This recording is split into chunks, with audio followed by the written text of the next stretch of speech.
وہ دھیرے سے بولی، دے گیا مات محبت میں لگا کر، ورنہ میں نے اس شخص سے تسخیر کہاں ہونا تھا۔ بسما نے غصے سے پوچھا، اس کا رویہ دیکھ کر بھی یہ بھوت نہیں اترا؟ شمامہ نے گھڑی پر نگاہ دوڑاتے ہوئے کہا، چلیں کلاس کا وقت ہو گیا ہے۔ بسما کا سوال کا جواب اس نے نہیں دیا تھا۔ بسما 2-3 لمحے اس کے نقاب میں پوشیدہ چہرے کو گھورتی رہی اور پھر بے بسی بھرے انداز میں سر ہلا کر کھڑی ہو گئی۔ وہ پیریڈ شروع ہونے سے چند منٹ پہلے کلاس روم میں داخل ہوئی تھی۔ لیں جی، تشریف لاتی ہیں شمامہ رانی، دختر ڈرائیور یوسف احمد۔ شمامہ کی آمد کے ساتھ معاویہ نے نشست سے کھڑے ہو کر باقاعدہ اعلان کیا تھا۔ کلاس روم میں موجود زیادہ تر طلباء کھلکھلا کر ہنس پڑے تھے۔ ہنسنے والوں کے انداز سے واضح ہوتا تھا کہ ان کی آمد سے پہلے معاویہ کافی کچھ زہر افشانی کر چکا تھا۔ شمامہ نے بے اختیار بسما کا ہاتھ تھام لیا تھا۔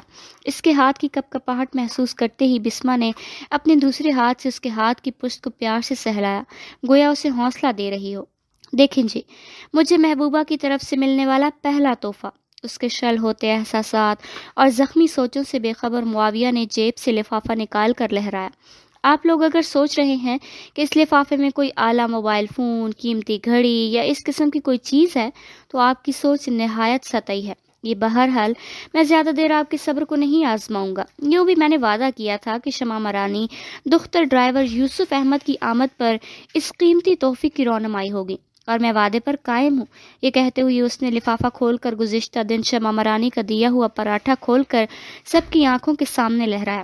اگر کسی کو اس عظیم تحفے کی سمجھ نہیں آ رہی تو وضاحت کر دیتا ہوں، یہ دال کا پراٹھا ہے۔ چند کہے بلند ہوئے، کچھ کے چہروں پر استہزائیہ مسکراہٹیں نمودار ہوئیں۔ 2-3 بے پرواہی سے اپنی پڑھائی میں لگے رہے، جبکہ شمامہ رانی کی آنکھیں توہین کے احساس سے نم ہو چکی تھیں۔ مسٹر معاویہ، یقیناً کسی مہذب آدمی کو اس طرح کی باتیں زیب نہیں دیتی۔ بسما خاموش نہیں رہ پائی تھی۔ شمامہ کے جسم کی خفیف کپکپاہٹ، اور اگر وہ خاموش رہتی تو یقیناً شمامہ کا ڈر سوا ہو جاتا۔ معاویہ گھٹیا لہجے میں بولا، واہ مس بسما واہ، غیر مہذب میں ٹھہرا۔ مرسڈیز کار کے ڈرائیور کی بیٹی کا کوئی قصور نہیں جو اپنی واجبی شکل کو نقاب میں چھپا کر امیر لڑکے پٹاتے پھر رہی ہے۔ پہل تمہاری طرف سے ہوئی تھی۔ بسما پھٹ پڑی، یارا مجھے کیا پتا تھا کہ یہ ڈرائیور کی بیٹی ہے؟ اس کا استہزائیہ لہجہ نخوت سے پر تھا۔ بہرحال اسے سمجھا دینا، اب میرا پیچھا چھوڑ دے اور خدا رسول کے واسطے دے کر سمجھانے کی کوشش نہ کرے۔ بسما کڑک کر بولی، معاویہ صاحب اللہ پاک سے ڈرو۔ شمامہ رانی ایک معصوم لڑکی ہے اور معصوم کی آہیں بڑوں بڑوں کو لے ڈوبتی ہیں۔ ہاں معصوم، معاویہ نے استہزائیہ کہا بلند کیا، اتنی بدشکل معصوم آج تک نہیں دیکھی۔ اپنی خوبصورتی کا ضم پاس رکھو۔ کسی لڑکی کا پردے دار ہونا بدصورتی کو نہیں، اس کی خوبصورتی اور اچھی تربیت کی نشاندہی کرتا ہے۔ بسما اسے برابر جواب دیے جا رہی تھی۔ اچھی سیرت، معاویہ نے طنزی انداز میں کہا، کلاس کی باقی لڑکیوں کی سیرت اچھی نہیں ہے یا تربیت ٹھیک نہیں ہو پائی؟ تمہاری تئیں تو اکیلی ڈرائیور کی بیٹی ہی پارسا ہے۔ لڑکیوں، پردہ کرنے کا حکم شریعت دیتی ہے، اکثریت کی بے پردگی سے یہ حکم تبدیل نہیں ہو سکتا۔ باقی بے پردہ ہونا بے حیائی کی علامت نہیں ہے تو پردہ دار ہونا بھی بدصورتی یا بدشکلی کی علامت نہیں ہو سکتا۔ تم بھی تو پردہ نہیں کرتی ہو۔ معاویہ نے اسے مطعون کرنے میں دیر نہیں لگائی تھی۔ ہاں لیکن اس سے میں اپنی خطا جانتی ہوں، فخر کرتی نہیں پھرتی۔ بسما نے جواب دینے میں تساہل نہیں برتا تھا۔ بہرحال اپنی سہیلی کو کہو کہ اپنا قیمتی تحفہ واپس لے لیں اور میرا جو خرچہ کروایا ہے وہ میرے حوالے کر دے۔ معاویہ نے باسی پراٹھا لفافے میں ڈال کر شمامہ کی گود میں پھینک دیا۔ باقی مجھے معلوم ہے کہ غریب ڈرائیور کی بیٹی کے لیے 1000 روپے اکٹھے واپس کرنا مشکل ہوگا، اس لیے چند ماہانہ ایک ساتھ میں واپس کر دینے پر بھی مجھے کوئی اعتراض نہیں ہوگا۔ اس کی بات پر چند طلباء کا کہا بلند ہوا، ان میں سے زیادہ تعداد معاویہ کے دوستوں کی تھی۔ اس کی بات پر چند طلباء کا کہا بلند ہوا، ان میں زیادہ تعداد معاویہ کے دوستوں کی تھی۔ تمہیں شاید، بسما کوئی کرارا سا جواب دے ہی رہی تھی مگر پروفیسر کی آمد نے اس کے ہونٹ بھیچے اسے مجبور کر دیا۔ پروفیسر صاحب کی آمد کو شمامہ نے اپنی غیر میں بدل جانا، ورنہ معاویہ کے استہزائیہ لہجے اور مذاق اڑانے کی گھٹیا انداز نے اسے شرمندگی کے عمیق گڑھے میں دھکیل دیا تھا۔ توہین و لذت کا احساس اس کی رگ و رگ میں سما گیا تھا۔ بھلا ایسے حالات سے اس کا کہاں واسطہ پڑا تھا؟ شرم و حیا کی پتلی چالاکی و مکاری سے غافل، ڈرپوک و بزدل لڑکی معاویہ جیسے بے شرم اور منہ پھٹ لڑکے کا کہاں مقابلہ کر سکتی تھی؟ وہ دل ہی دل میں بسما کی بھی شکر گزار تھی جو اس کی وکالت میں معاویہ سے تکرار کرتی رہی تھی۔ معاویہ کا پیسے کا مطالبہ کرنا بھی اسے پریشان کر گیا تھا۔ شولڈر بیگ میں اس کے پاس بمشکل 200-300 روپے موجود تھے۔ اس پرس میں زیادہ پیسے رکھنے کی ضرورت ہی کبھی محسوس نہیں ہوئی تھی، کیونکہ آنے جانے کے لیے اسے کار کی سہولت میسر تھی اور کھانے کے لیے وہ گھر ہی سے کچھ پکا کے لاتی۔ 1000 روپے کی حقیر رقم پرس میں موجود نہ ہونے کی وجہ سے وہ بروقت معاویہ کے منہ پر نہیں مار سکی تھی۔ مختلف قسم کی اذیت بھری سوچیں اس کے دماغ میں سرگردہ رہیں۔ اسے کچھ پتہ نہیں تھا کہ پروفیسر صاحب کیا پڑھا رہے تھے۔ وہ تو بس سر جھکائے اس ذلت کو برداشت کرنے کی کوشش کر رہی تھی جو لا علمی میں وہ اپنا مقدر کر بیٹھی تھی۔ دل لگانے کی اتنی بڑی سزا ملے گی یہ اس نے کب سوچا تھا؟ ساری زندگی لڑکوں سے دور بھاگنے اور جن سے مخالف سے تعلق کو شجر ممنونہ سمجھنے والی نے پہلی بار دماغ کی بجائے دل کی باتوں پر کان دھر کر اپنی فطرت کے خلاف کچھ کرنے کا سوچا تھا، اور پہلے ہی قدم پر اتنی زور کی ٹھوکر کھائی تھی کہ منہ کے بل گہری کھائی میں جا گری تھی۔ دوران سبق بسما نے چند بار اس کا ہاتھ تھام کر تسلی دینے والے انداز میں سہلایا تھا، لیکن وہ کوئی بہتر رد عمل ظاہر نہیں کر سکی تھی۔ اسے سر اٹھاتے ہوئے ڈر لگ رہا تھا، یوں جیسے پوری کلاس اسے طنزیہ اور حقارت بھری نظروں میں گھور رہی ہو۔ پروفیسر صاحب کی نظروں میں بھی اسے استہزائیہ نظر آ رہا تھا۔ اگر وہ نقاب میں نہ ہوتی تو پروفیسر صاحب نے آتی ہی اس کی غیر ہوتی حالت کو پہچان جانا تھا، لیکن پردے نے اس کی لاج رکھ لی تھی۔ پروفیسر صاحب کی کلاس روم سے نکلتے ہی بسما اسے مخاطب ہوئی۔ شمامہ، پریشان ہونے کی ضرورت نہیں ہے، میری موجودگی میں کوئی تمہارا کچھ نہیں بگاڑ سکتا۔ بسما کی آواز سنتے ہی اس نے چونکتے ہوئی اسے دیکھا اور پھر کلاس روم سے باہر جاتے ہوئے پروفیسر صاحب پر اس کی نظر پڑی۔ ایک دم خوف کی لہر اس کے جسم میں دوڑ گئی۔ اسے لگا معاویہ دوبارہ بکواس شروع کر دے گا۔ ایک دم نشست سے اٹھ کر وہ باہر کی جانب چل پڑی۔ وہ دائیں بائیں دیکھنے سے گریز کر رہی تھی۔ اسے یوں محسوس ہو رہا تھا جیسے تمام کلاس کی چپتی ہوئی نگاہیں اس پر گڑی ہوں۔ کہاں چل دی؟ بسما نے پکارا، مگر وہ جواب دیے بغیر دروازے کی طرف بڑھتی رہی۔ بسما بھی اس کے پیچھے بڑھ گئی۔ یوں لگتا ہے جیسے مس بسما کو کوئی لڑکا گھاس نہیں ڈال رہا اور اس نے ڈرائیور کی دختر نیک اختر ہی کو لڑکی کی جگہ دے دی ہے۔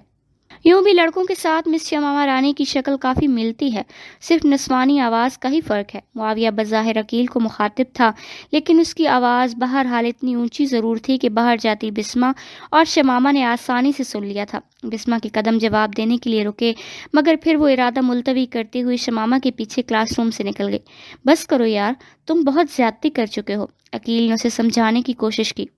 جانتے ہو، کچھ لوگ ایسے ہوتے ہیں جن پر بغیر کسی وجہ کے غصہ آتا ہے اور آتا چلا جاتا ہے۔ تمہاری شمامہ رانی ان شخصیات میں سے ایک ہے۔ اس طرح کی لڑکیوں سے صرف نفرت کی جا سکتی ہے، اور وہی میں کر رہا ہوں۔ عقیل کے جواب دینے سے پہلے غزالہ ان کے قریب آ کر ایک خالی نشست پر بیٹھ گئی تھی۔ بہت افسوس ہوا معاویہ، ایک جاہل گنوار لڑکی نے آپ کو یوں دھوکہ دیا۔ معاویہ دکھی لہجے میں بولا، شکریہ غزالہ جی، آپ کو میرے دکھ کا احساس ہوا، ورنہ تو زیادہ تر طلباء اسے معصوم اور سادہ سمجھ کر مجھے غلط گرداں کر رہے ہیں۔ عقیل نے غزالہ کو تیز نظروں سے گھورا، مگر وہ اس کی طرف متوجہ نہیں تھی، وہ معاویہ کو دیکھ رہی تھی، اور اس کی آنکھوں میں جو کچھ نظر آ رہا تھا وہ عقیل کو باور کرانے کے لیے کافی تھا کہ محترمہ شمامہ کو کوس کر معاویہ کے دل میں اپنی جگہ بنانے آئی بیٹھی ہے، اور اگر عقیل اسے دیکھ کر اس کے ارادوں کو جان گیا تھا تو معاویہ جیسے گرو کے لیے یہ جاننا کہاں مشکل تھا۔ کلاس روم سے نکل کر شمامہ تیز قدموں سے چلتے ہوئے وہاں تک پہنچی تھی۔ وہ دونوں روزانہ خالی پیریڈ وہیں بیٹھ کر گزارا کرتی تھی۔ خوشنما آغاز کا وہ کہ لوگوں کی عام آمد و رفت ذرا ہٹ کر تھا، گویا ان کے علاوہ بھی کبھی کبھار وہاں دوسرے طلباء آ کر بیٹھ جایا کرتے تھے، مگر ایسا بہت کم ہوتا تھا۔ بیٹھتے ساتھ شمامہ نے حلق میں مقید سستیوں کو آزاد کیا اور اشکوں کا سیلاب تسلسل سے بہنے لگا۔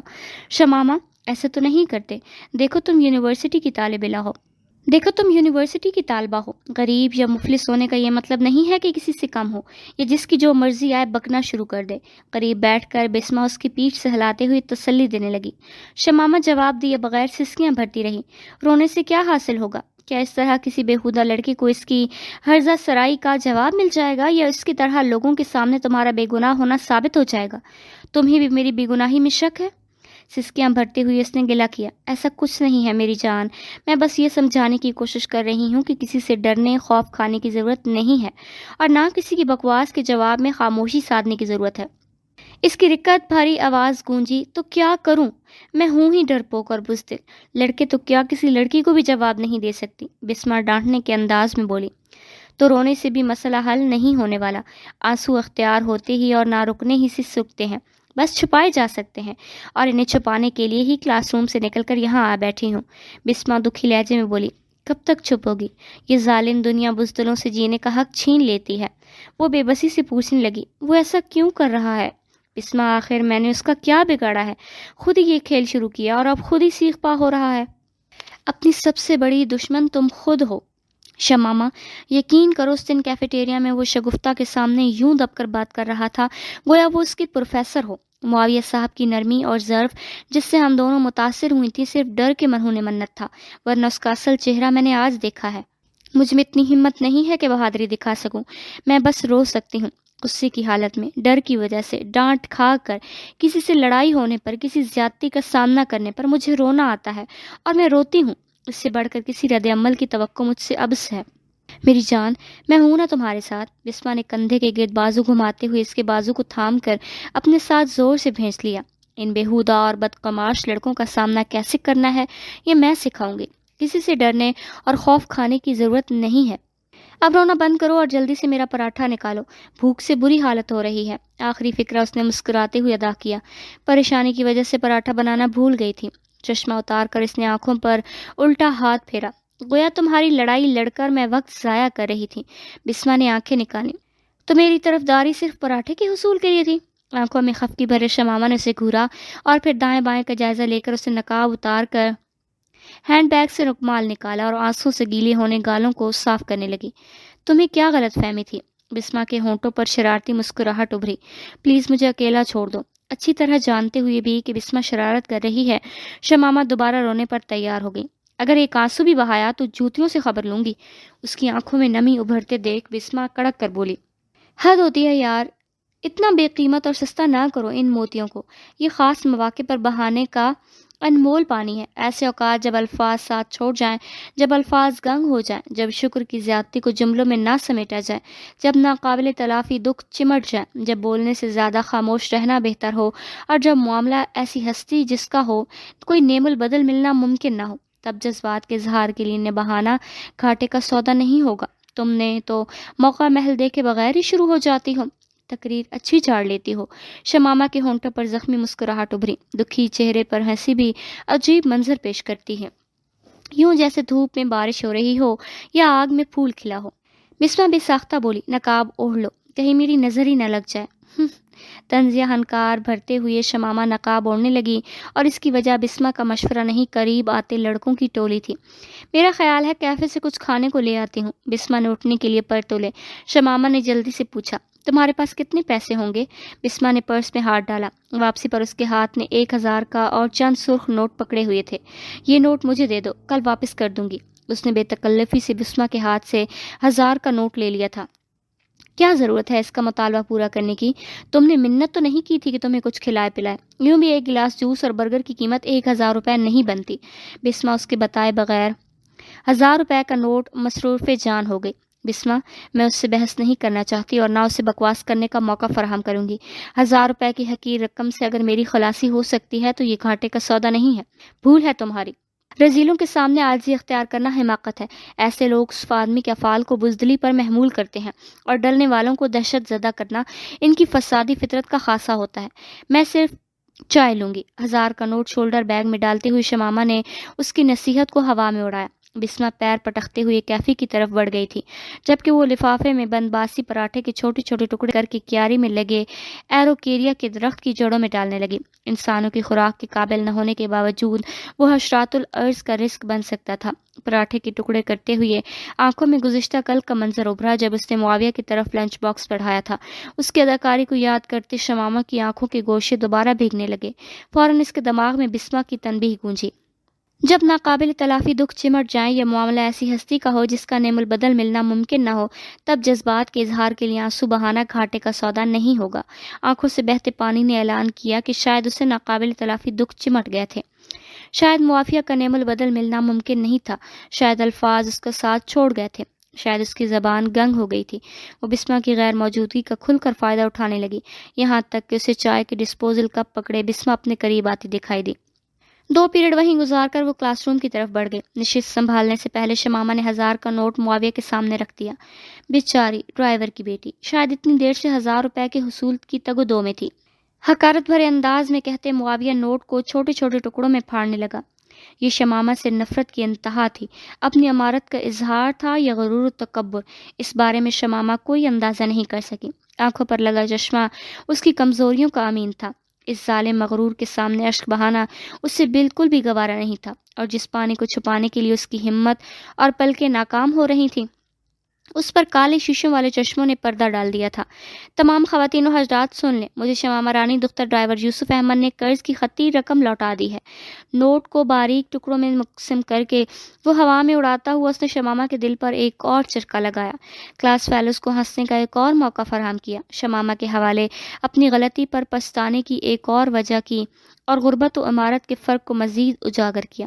اس کی بکواس پر کان نہ دھرنا، بہتر ہوگا کہ کوئی کتاب پڑھنا شروع کر دو، بسمہ نے جھٹ سے مشورہ دیا۔ وہ جانتی تھی کہ کوئی جواب دینے پر بسمہ نے رکت بھری آواز سے اس کی حالت پہچان جانا تھی۔ اس بات میں سر ہلا کر اس نے بسمہ سے متفق ہونے کی اداکاری کی اور کتاب کھول کر گود میں رکھ لی۔ یہ اور بات تھی کہ کتاب کے الفاظ کو پڑھ کر سمجھنا تو درکنار، وہ دیکھ بھی نہیں رہی تھی۔ غزالہ نے معنی خیز لہجے میں پوچھا، اگر پھاڑنے ہی تھے تو اس غریب کے پاس رہنے دیتے؟ شمامہ کے دل پر لگنے والے زخموں کی تعداد میں اضافہ کرتے ہوئے پرنخوت لہجے میں بولا، غزالہ جی، بھیک مانگنے والوں کے بھی کچھ اصول و ضوابط ہوتے ہیں۔ کسی امیر لڑکی کو پھانس کر کوٹھی بنگلے کے سپنے دیکھنے والی لڑکیاں اس خیرات کی مستحق نہیں ہوتی۔ بسمہ بپھرتے ہوئے بولی، مسٹر معاویہ، اپنی عمارت کے بھونڈے اظہار کی بجائے تمہارا خاموشی اختیار کرنا زیادہ بہتر رہے گا۔ بد اخلاقی اور بد تہذیبی ایک حد تک ہی برداشت کی جا سکتی ہے، اگر ایک شریف لڑکی تمہارے منہ نہیں لگنا چاہتی تو تمہیں بھی اپنی ہرزہ رسائی پر قابو پا لینا چاہیے۔ معاویہ نے استہزائیہ قہقہہ بلند کیا، اس غصے کا رخ اپنی خوبصورتی اور پرکشش سہیلی کی جانب موڑ دو تو بہتر ہوگا، باقی وہ میرے منہ نہیں متھے لگنے کا منصوبہ بنائے بیٹھائی تھی۔ ایک اور کوڑا شمامہ کی سماعتوں پر برسا تھا۔ چند طلباء کی ہنسی اسے سر تاپاک سلگا گئی تھی۔ اپنے وجود پر گڑی استہزائیہ نظروں نے اس کا سانس لینا دوبھر کر دیا تھا۔ ایک بسمہ ہی تھی جس کے سہارے وہ ان حقارت و نفرت بھری باتوں کا سامنا کر پا رہی تھی۔ بقول شاعر، کہنے والوں کا کچھ نہیں جاتا، سہنے والے کمال کرتے ہیں، اور وہ بیہودہ الزامات اور گھٹیا بہتانوں کا سامنا کر رہی تھی۔ زیادہ طنز کی ضرورت نہیں ہے، تمہاری صورت شمامہ کے چہرے تو کیا پاؤں کے برابر بھی نہیں ہے، غصیلے لہجے میں کہتے بسمہ نے دھمکی دی، اور اگر تم نے دوبارہ بکواس کی تو اس مسئلے کو وائس چانسلر تک لے جاؤں گی۔ امیر ہونے کا مطلب یہ نہیں کہ تمہیں ہر کسی کی پگڑی اچھالنے کی اجازت مل گئی ہے۔ خوبصورت لڑکی کی جھگڑالو سہیلی، معاویہ نے لفظ خوبصورت پر خصوصی زور دیتے ہوئے کہا، پگڑی عزت داروں کی ہوتی ہے۔ بتاتی ہوں تمہیں۔ بسمہ نے نشست چھوڑتے ہوئے دروازے کی طرف قدم بڑھائے، لیکن شمامہ نے فوراً ہی لرزتے ہاتھ سے اس کی کلائی تھام لی۔ بسمہ بیٹھ جاؤ، اس کی حلق سے بھرائی ہوئی نحیف آواز برآمد ہوئی۔ قہر آلود نگاہیں معاویہ کے چہرے پر ڈالتے ہوئے بسمہ بیٹھ گئی، اور پھر پروفیسر باسط کی آمد نے عارضی طور پر اس تکرار کو ختم کر دیا۔ پیریڈ کے اختتام پر پروفیسر صاحب کے باہر جاتے ہی معاویہ نے موبائل فون پر گانا لگا دیا۔ گلوکار کی خوبصورت آواز کلاس روم میں گونجنے لگی، یہ جو چلمن ہے دشمن ہے ہماری، کتنی شرمیلی دلہن ہے ہماری، دوسرا اور کوئی یہاں کیوں رہے، حسن اور عشق کے درمیان کیوں رہے، ہاں جی ہاں کیوں رہے، یہ جو آنچل ہے شکوہ ہے ہمارا، کیوں چھپاتا ہے چہرہ یہ تمہارا، یہ جو چلمن ہے کیسے دیدار عاشق تمہارا کرے، رخ روشن کا کیسے نظارہ کرے، یہ جو گیسوئے بادل ہیں قسم سے کیسے بکھرے ہیں گالوں پہ صنم کے، یہ جو چلمن ہے رخ سے پردہ ذرا جو سرکنے لگا، اف یہ کم بخت دل کیوں دھڑکنے لگا، یہ جو دھڑکن ہے دشمن ہے ہماری، کیسے دل سنبھلے الجھن ہے ہماری، یہ جو چلمن ہے۔ تمام کو اس سنجیدہ گیت کے پیچھے چھپا طنز و استہزائیہ معلوم ہوا۔ طلباء کے چہروں پر دوبارہ مسکراہٹ ابھر آئی تھی۔ معاویہ کا موبائل پر گانا چلانا کوئی ایسا فعل نہیں تھا کہ بسمہ اعتراض کر سکتی۔ وہ دبی آواز میں شمامہ کو تسلی دینے لگی۔ معاویہ گلوکار کے ساتھ خود بھی گنگنانے لگا۔ اس کی آواز اچھی ہونے کے باوجود بسمہ کی سماعتوں پر سخت گراں گزر رہی تھی۔ چند طلباء اٹھ کر باہر چل دیے، کچھ آپس میں باتیں کرنے لگے۔ غزالہ محبت پاش نظروں سے معاویہ کو گھور رہی تھی۔ عقیل معاویہ کے کان میں سرگوشی کرنے لگا۔ اس کی طرف متوجہ ہونے کے باوجود معاویہ کے ہونٹوں پر وہ گیت گونجتا رہا۔ خدا خدا کر کے پروفیسر صاحب کی آمد ہوئی اور بسمہ کی جان اس ناگوار گیت سے چھوٹی۔ آخری پیریڈ تھا۔ شمامہ پوری کوشش کر کے نوٹ بک پر سبق کے چیدہ چیدہ حصے اتارنے میں کامیاب رہی۔ پروفیسر صاحب کے اختتامی کلمات کہنے سے پہلے شمامہ اپنی کتابیں سمیٹ چکی تھی۔ پروفیسر کے دروازے کا رخ کرتے ہی وہ کھڑی ہوئی اور چل پڑی۔ بسمہ اس کے ساتھ تھی اور اس کی تیزی کرنے کی وجہ سے بھی واقف تھی۔ معاویہ اپنی نشست سے ہلنے کی کوشش نہیں کی۔ چلیں؟ عقیل نے کھڑے ہوتے ہوئے پوچھا۔ تم جاؤ، اسے کہہ کر اس نے غزالہ کو ہاتھ کے اشارے سے اپنی جانب آنے کا اشارہ کیا۔ ابھی اس کا نمبر ہے، کوفت بھرے انداز میں کہتے ہوئے عقیل چل پڑا، جبکہ اس کے اشارے پر غزالہ تیر کی طرح اس کے قریب آئی۔ خیر تو ہے؟ قریب پہنچ کر اس نے اشتیاق آمیز لہجے میں پوچھا۔ بیٹھو، ایک ضروری کام تھا۔ معاویہ نے ہونٹوں پر ہنسی بکھیری۔ نزاکت سے اس کے ساتھ والی کرسی پر نشست سنبھالتے ہوئے وہ معاویہ کی طرف متوجہ ہو گئی، جبکہ معاویہ گفتگو سے پہلے ذہن میں الفاظ کو ترتیب دینے لگا۔ والد کے آنے تک اس نے بسمہ کو جانے نہیں دیا تھا۔ جو ہی یوسف نے کار ان کے قریب روکی، بسمہ فوراً یوسف کو مخاطب ہوئی۔ السلام علیکم چچا جان۔ یوسف مسکرائے۔ وعلیکم السلام۔ بسمہ بیٹی، کیا حال ہے؟ آپ میرے نام سے واقف ہیں؟ بسمہ نے خوشگوار حیرت سے پوچھا۔ یوسف نے وضاحت کی۔ شمو رانی اتنی بار آپ کا ذکر کر چکی ہیں کہ میں نے دیکھتے ہی پہچان لیا۔ اچھا چچا جان، پھر ملیں گے۔ یہ نہ ہو بس نکل جائے۔ بسمہ نے جانے کی اجازت مانگی، جبکہ شمامہ اگلی نشست کا دروازہ کھول کر بیٹھ چکی تھی۔ بیٹھو، میں چھوڑ دوں گا۔ یوسف نے شفقت بھرے انداز میں پیشکش کی۔ شکریہ چچا جان۔ بسمہ نے ہاتھ لہرا کر جانا چاہا۔ چچا بھی کہتی ہو اور بیگانگوں سا برتاؤ بھی کرتی ہو۔ یوسف کے لہجے میں ناراضگی شامل تھی۔ میں تو آپ کی تکلیف کا سوچ رہی تھی چچا جان۔ جانے کا ارادہ ترک کر کے وہ بے تکلفی سے اپنی نشست کا دروازہ کھول کر بیٹھ گئی۔ شکریہ بیٹی، کہہ کر یوسف نے کار یونیورسٹی کے دروازے کی جانب موڑ دی۔ بسمہ کے بیٹھ جانے پر شمامہ نے سکھ کا گہرا سانس لیا، کیونکہ وہ باپ کا سامنا کرنے کی حکمت اپنے اندر مفقود پا رہی تھی۔ آج اس نے کلاس روم میں جو اذیت کاٹی تھی اس کی تلخی وہ ابھی تک اپنے رگ رگ میں محسوس کر رہی تھی۔ بسمہ کی شکل میں اسے ایک مخلص سہارا میسر نہ ہوتا تو شاید وہ پہلے پیریڈ کے بعد ہی گھر لوٹ گئی ہوتی۔ دردناک سوچوں کو ذہن سے جھٹکتے ہوئے وہ باپ کی بات پر توجہ دینے لگی، جو بسمہ سے اس کے گھر کا پتہ پوچھ رہے تھے۔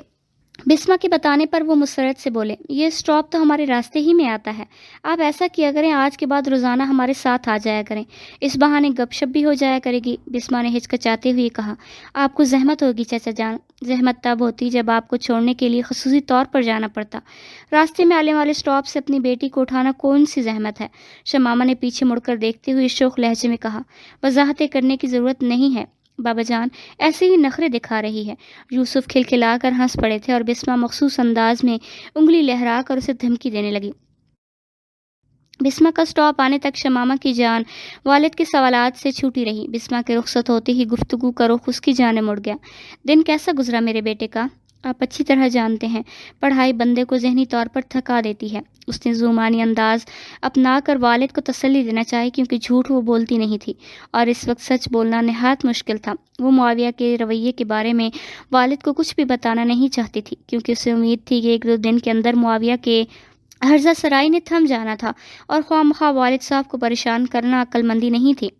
اس لڑکے نے تو تنگ نہ کرنے کی کوشش نہیں کی۔ یوسف کے لہجے میں پوشیدہ اندیشے اس کے لیے غیر متوقع نہیں تھے۔ ایک مفلس کو تنگ کر کے اسے کیا ملے گا بابا جان؟ اس نے خوبصورتی سے سچ بتانے سے پہلو تہی کی۔ یوسف اسے سمجھاتے ہوئے، بیٹے اگر کوئی بکواس کرتا ہے بھی تو چپ اور صبر کا دامن تھامے رہنا، خود بخود پیچھا چھوڑ دے گا۔ بابا جانی، میری فطرت سے واقف ہونے کے بعد ایسی نصیحت کرنا بے معنی رہ جاتا ہے۔ یوسف مدبرانہ لہجے میں بولے۔ بڑی نصیحت کرتے وقت بچوں کی فطرت سے زیادہ ان کی حفاظت و دیکھ بھال مد نظر رکھتے ہیں۔ وہ گہرا سانس لے کر بولی۔ ٹھیک ہے بابا جان، آپ کی نصیحت یاد رکھوں گی۔ گزشتہ کی طرح وہ بھی شمامہ کی زندگی میں آنے والی اذیت بھری نعت تھی، اور وہ کافی دیر اپنی غلطی پر پچھتاتی رہی، حماقت پر کوڑتی رہی اور آئندہ ایسی حرکت نہ کرنے کا عہد کرتی رہی۔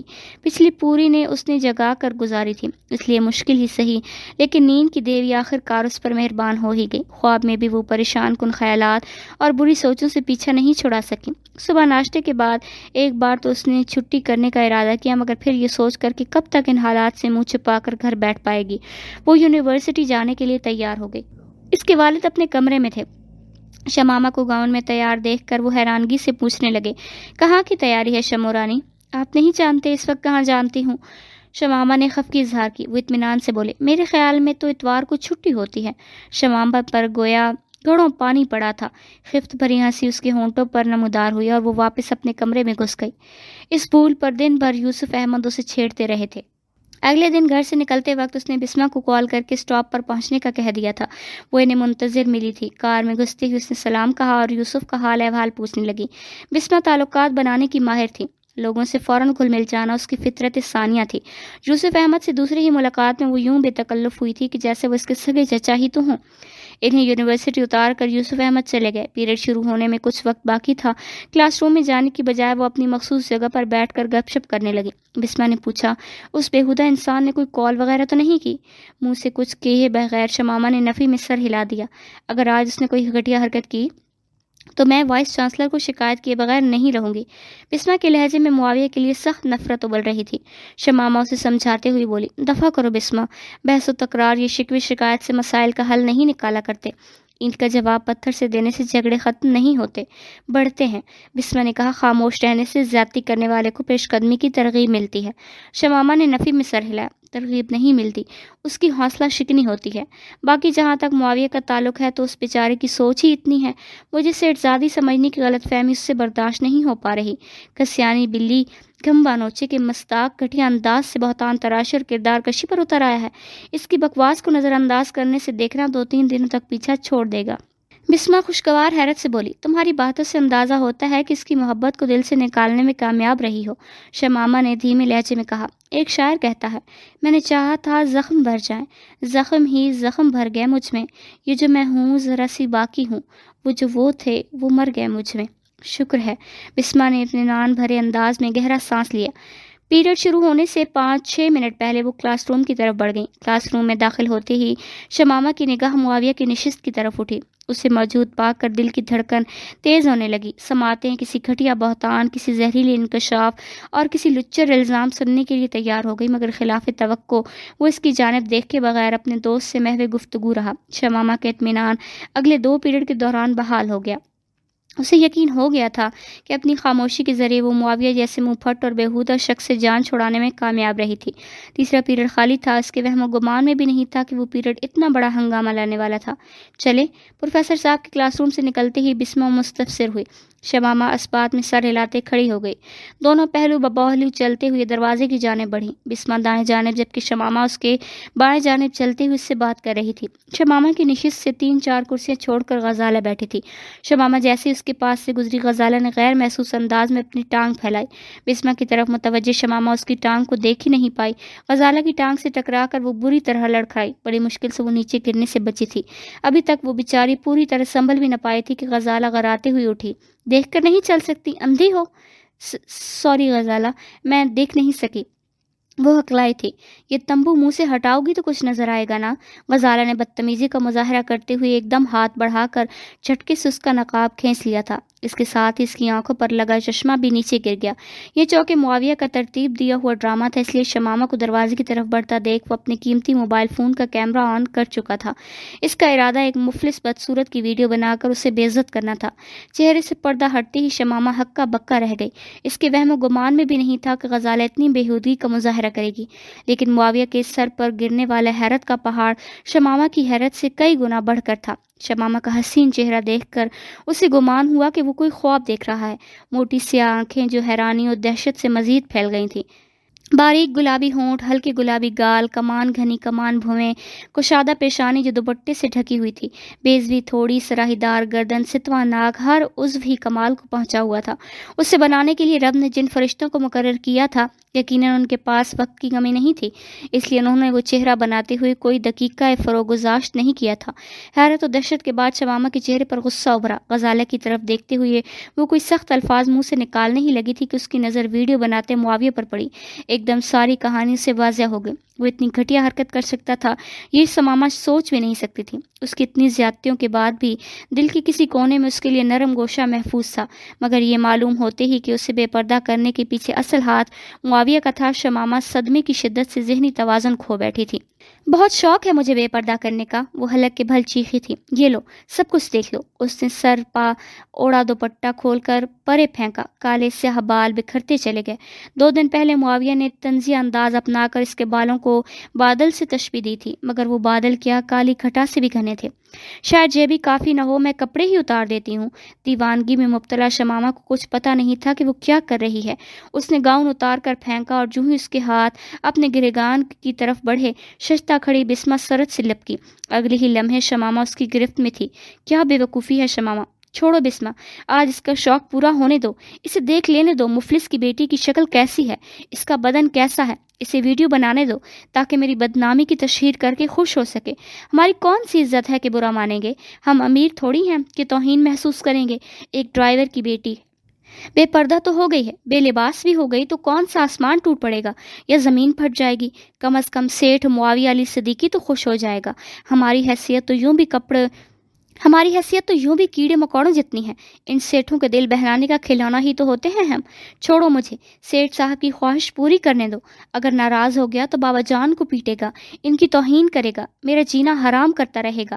اس کی خواہش پوری ہونے دو بسما، اسے خوش ہونے دو۔ شمامہ ہذیانِ انداز میں چیختے ہوئے نہ جانے کیا کیا بولے جا رہی تھی، اس کے ساتھ وہ بسما کی گرفت سے نکلنے کی بھی کوشش کر رہی تھی۔ شمامہ، ہوش میں آؤ، کیا کر رہی ہو؟ بسما اسے روک نہیں پا رہی تھی، اور شاید شمامہ اپنی قمیض پھاڑنے میں کامیاب ہو بھی جاتی، لیکن اس وقت صنم نے قریب آ کر اس کا ہاتھ تھام لیے تھے۔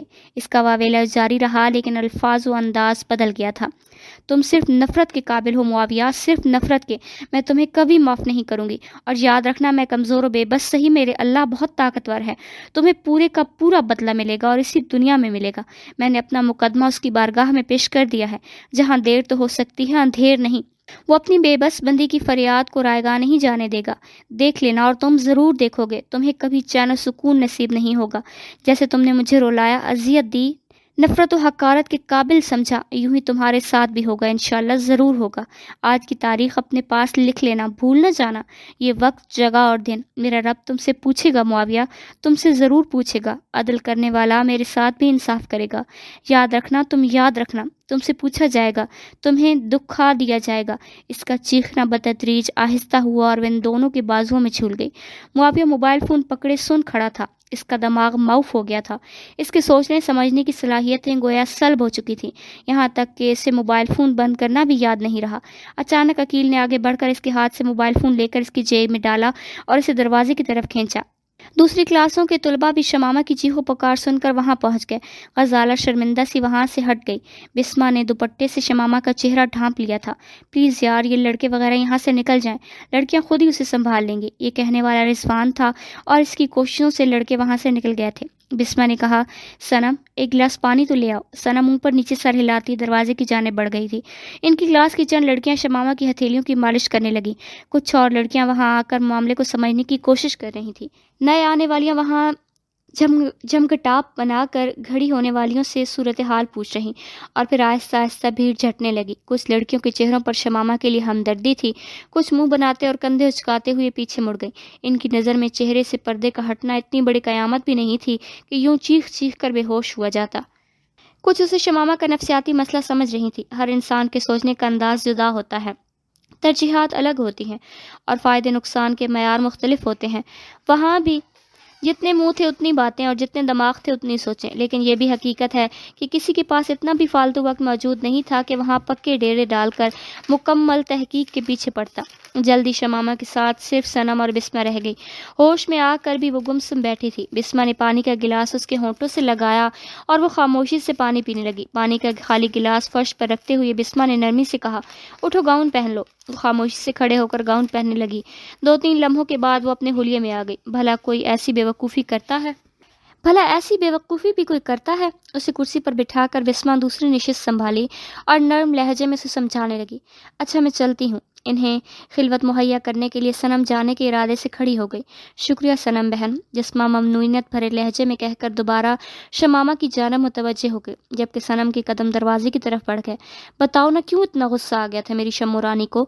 اس کی دلجوئی کرتے بسما کا انداز بڑی اماں کا سا ہو گیا۔ مجھے گھر جانا ہے، اس نے مشکل سے اب زبان کھولی۔ مجھے نہیں لگتا یہ دانشمندانہ فیصلہ ہوگا۔ اب اٹھو، وائس چانسلر کے دفتر چلنا ہے، ان دونوں کو سبق سکھانا بہت ضروری ہے۔ اس نے نفی میں سر ہلایا۔ بسما مجھے کسی کی شکایت نہیں کرنا۔ بسما بپھر کر بولی، تمہاری اسی ڈر اور بزدلی نے اس گھٹیا انسان کو ایسا کرنے کی ہمت دی۔ وہ اطمینان سے بولا، تمہیں شاید بھول گیا ہے کہ میں اپنے مقدمہ درج کروا چکی ہوں۔ میری درخواست وہاں پہنچ گئی ہے بسما، ایسی عدالت میں جہاں ناانصافی کا گزر نہیں، عہدے رتبے کی پہنچ نہیں، حیثیت کی اہمیت نہیں، طاقتور اور کمزور کی تخصیص نہیں، غربت و عمارت کا فرق نہیں، بس عدل ہوتا ہے، انصاف ہوتا ہے، پورے کا پورا بدلہ ملتا ہے، کسی حقیر کو مایوس نہیں کیا جاتا، کسی مفلس کو بے حقیر نہیں کیا جاتا، سب کی سنی جاتی ہے اور میری بھی سن لی گئی ہے بسمہ۔ میرا یقین ہے، ایمان ہے، بھروسہ ہے، مجھے دنیاوی عدالت سے کچھ نہیں لینا بسمہ۔ میرا انصاف وہ کرے گا جس نے مجھے مفلس بنایا، مجھے عدل اس سے چاہیے جس نے مجھے کمزور بنایا، میرا فیصلہ وہ کرے گا جس بہترین فیصلہ کوئی نہیں کر سکتا، اور میں اس کی رضا میں راضی ہوں، ہمیشہ سے تھی، ہمیشہ رہوں گی۔ اس کا ہاتھ پکڑتے بسمہ صاف گوئی سے بولی، تم سے ڈر لگ رہا ہے شمامہ، یقین کرو تمہاری پہنچ تو بہت اوپر تک ہے۔ ہاں ہے، شمامہ نے کھلے دل سے اعتراف کیا، ہر مظلوم کی اس تک پہنچ ہے۔ جب اس نے واضح فرما دیا ہے کہ شہرک سے بھی قریب ہے تو اس کی موجودگی میں شک کیسا؟ جب اعلان کر دیا ہے کہ مانگو گے تو دوں گا تو تردد کیسا؟ جب عدل کا وعدہ کر دیا ہے تو بے یقینی کیسی؟ بسما نے دلیل دی، تم سچ کہہ رہی ہو، لیکن دنیا تو اسباب کے تحت ہے اور ہم معاشرے کے بنائے ہوئے قانون سے لا تعلق تو نہیں رہ سکتے۔ وہ اداسی سے بولی، وی سی کو شکایت کرنے پر کیا ہوگا؟ انہیں تنبیہ کر دے گا، مجھ سے معذرت کرنے کا حکم دے گا، یا زیادہ سے زیادہ یونیورسٹی سے بے دخل کر دے گا۔ تو انہیں یونیورسٹی کی کمی تو نہیں ہے نا؟ پاکستان کیا، وہ تو یورپ جا کر بھی تعلیم مکمل کر سکتے ہیں۔ بسما نے پوچھا، تم کیا چاہتی ہو؟ فوراً جواب ہے، جو میرا مالک چاہے۔ تم بہت اچھی ہو۔ بسما نے اسے اپنے ساتھ لپٹا لیا تھا۔ ریاض، عاقب، کوہلر کلاس روم سے باہر جاتے ہی عقیل اس پر برس پڑا۔ پاگل تو نہیں ہو گئے؟ جانتے بھی ہو اس حرکت کا کیا نتیجہ نکل سکتا ہے؟ معاویہ نے جواب میں ایک لفظ بھی نہیں کہا۔ لمحہ بھر کی خاموشی کے بعد عقیل نے بات آگے بڑھائی، پہلے بھی کہا تھا کہ اس کا پیچھا چھوڑ دو، غلط نیت سے اس کی جانب قدم بڑھانے والے ہو، اور اچھی طرح جانتے ہو اس نے جان بوجھ کر اپنی مفلسی نہیں چھپائی تھی۔ اب ناکردہ جرم کی پاداش میں ایک مفلس مسکین لڑکی کو کتنے عرصے تمہارے انتقام کا سامنا کرنا پڑے گا؟ اللہ سے ڈرو معاویہ، تم بہت زیادہ زیادتی کر چکے ہو۔ معاویہ اب بھی خاموش تھا۔ اسے چپ دیکھ کر عقیل کی نصیحتوں کا سلسلہ رکا نہیں تھا۔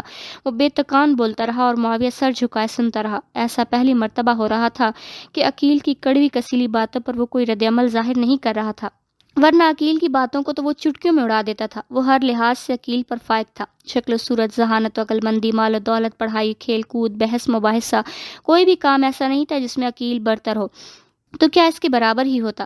کوئی بھی صلاحیت ایسی نہیں تھی جس کے بارے میں وہ معاویہ پر فوقیت کا دعویٰ کر سکتا تھا۔ لیکن آج غیر متوقع طور پر معاویہ کی بولتی بند تھی اور وہ خاموشی سے عقیل کو کسی طوفان کا پیش خیمہ لگ رہی تھی۔ اسے سمجھاتے، نصیحتیں جھاڑتے وہ کیفیٹیریا کی بجائے پھولوں کی کیاریوں کے بیچ میں لے آیا تھا۔ اسے مسلسل خاموش پا کر عقیل شاکی ہوا۔ کیا میری بکواس اتنی غیر اہم ہے کہ کوئی جواب دینے کی زحمت ہی نہ کی جائے؟ جھکا ہوا سر اٹھا کر معاویہ نے اس کی طرف دیکھا۔ عقیل کو اس کی جھیل سی گہری نیلی آنکھوں میں عجیب ویرانی اور وحشت نظر آئی۔ وہ اسے دماغی طور پر کہیں اور پہنچا ہوا لگ رہا تھا، یوں جیسے کوئی قیمتی چیز گم کیے بیٹھا ہو، کسی بہت قریبی کا سوگ منا رہا ہو، کسی بڑے نقصان کی بھی اطلاع پائی ہو، کوئی بڑی بازی بری طریقے سے ہارا ہو، یا کسی غیر متوقع انکشاف سے واسطہ پڑا ہو۔ غلطی ہو گئی یار، اس کا چار لفظی اقرار عقیل کو ششدہ کر گیا۔ نہ وہ چہرہ معاویہ کا تھا، نہ الفاظ اور نہ انداز۔ خیر تو ہے؟ عقیل تشویش ظاہر کیے بنا نہیں رہ پایا تھا۔ معاویہ نے محتاط انداز میں گہرا سانس کھینچا، یوں جیسے ذرا سی بے احتیاطی سے کسی گھاؤ میں درد اٹھنے کا اندیشہ ہو۔ لمحے بھر ٹھہر کر وہ غائب دماغی سے بولا، فی الحال کچھ کہہ نہیں سکتا، میرا خیال ہے کچھ زیادہ ہی نصیحتیں کر بیٹھا ہوں۔ عقیل نے کچھ دیر پہلے کہے گئے الفاظ پر خفت ظاہر کی۔ پتہ نہیں تم کیا کہہ رہے تھے؟ معاویہ نے بے رحمانہ انکشاف کیا۔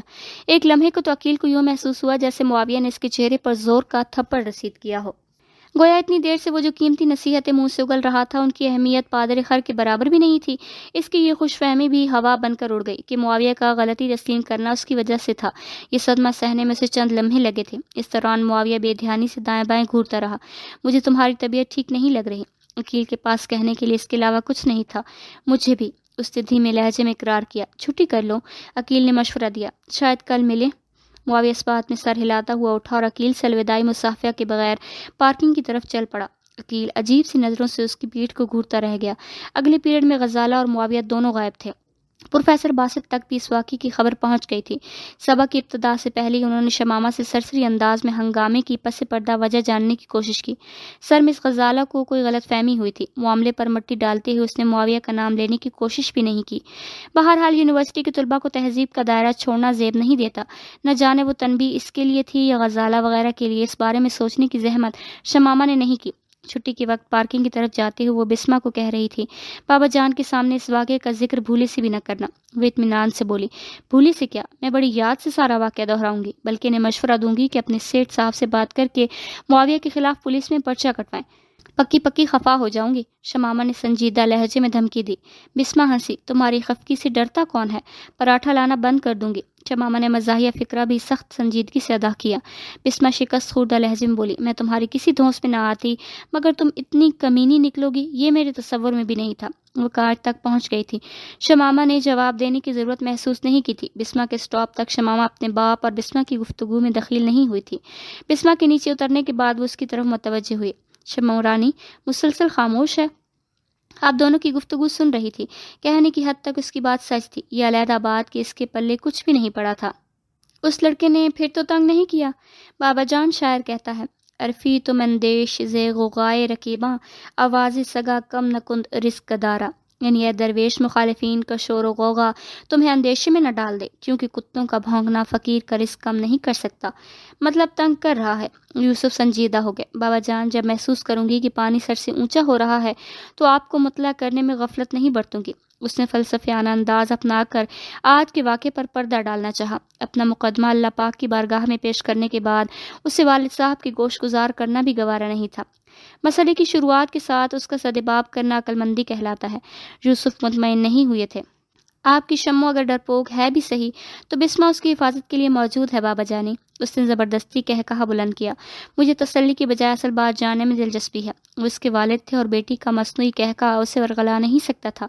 وہ دھیمے لہجے میں بولی، آج ایک دوسری لڑکی سے جھگڑا ہو گیا تھا جو بسمہ کی وجہ سے رفع دفع ہو گیا، یقیناً بسمہ کو بھی چھپانے کی تاکید تم نے کی ہوگی۔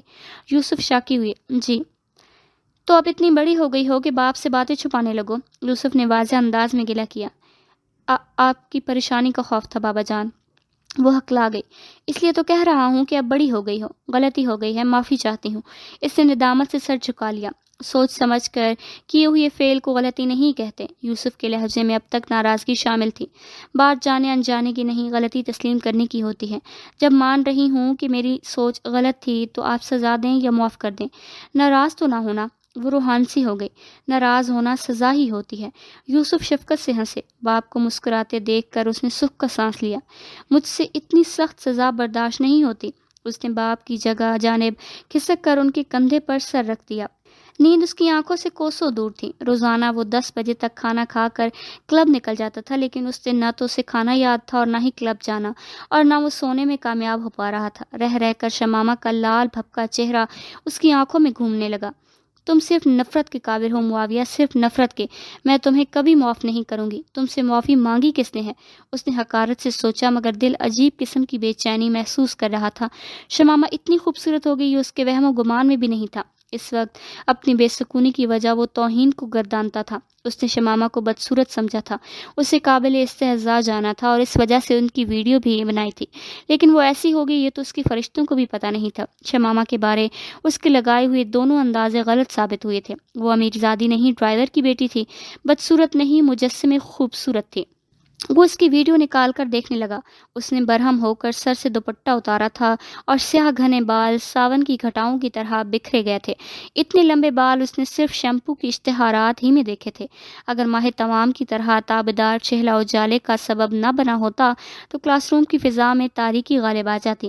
کشادہ جبین کی تیوروں نے انہیں دیکھنے کو روب میں لے لیا۔ باریک گلابی ہونٹوں کی کپکپاہٹ اس کے غصے اور صدمے کا مظہر تھی، تو سیاہ پھیلی ہوئی آنکھوں میں نمی دکھ کے اظہار کی انتہا۔ زندگی میں پہلی بار اس نے کسی لڑکی کے چہرے پر ظاہر ہوتی کیفیات کو اس شدت سے محسوس کیا۔